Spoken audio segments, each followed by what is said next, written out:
Good morning.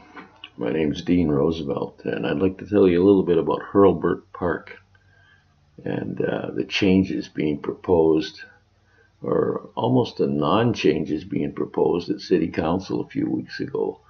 And Hurlburt Park, for those of you who don't know it, is right off at the end of the horizon there in the middle on the way to Ellison Park. It's about 5 miles out that way, just a mile this side or a kilometer and a half this side of Ellison Park. And if you were down on Kin Beach, First Nations land down there at where the creek flows in, Vernon Creek flows in on the right there, and Hurlburt Park's right in the middle there, that spit of land, just past there actually, on the way to Ellison Park. And I wanted to take a drive out there because City Council a few weeks ago decided that they were going to take this shelter and fix it up, rather than, as Scott Anderson and Brian Quiring wanted, pull it out, tear it out, and move it closer to the center of the park. Well, right now, the shelter is sitting 9 feet away from the next door neighbor's house. And it's been decided that they're going to leave it there, decided by the rest of council, including the mayor, that they're going to leave it there and put a buffer in there to protect the neighbor from whatever sounds and noises people make when they come to the park and they seek the shelter. And there's electrical in there, so there's going to be stereos plugged in, there's going to be music. And we're looking at it now. This is the park itself. I'm looking at it, giving you kind of an overview from how it looks at East Side Road. But as you can see, that house is just in the middle there, right beyond where the shelter is now. That's about 9 feet in there, but I'll take you a little closer to that in a few minutes.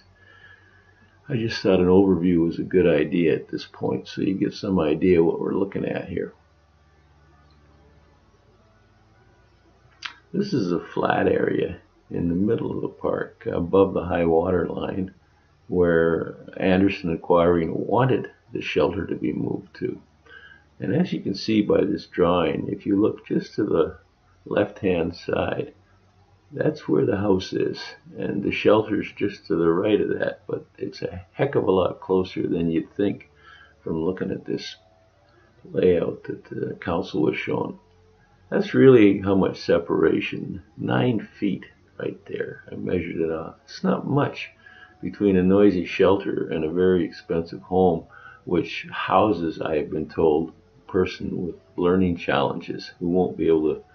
Oh, that's the bunker, but I'm sorry, that's the shelter foundation right there that they want to fix up. It's full of water right now, and you can see it there. Again, I've walked a little to the west of it, and this is a flat area in the middle. I've been told there used to be cabins in here, so apparently the area has foundation in terms of being amenable to structure without risk of flooding. But as you can see from this spot, you're right in the middle of the park. It's convenient as a shelter, and it would be very effective as a shelter from that location. So I guess what I'm trying to say here is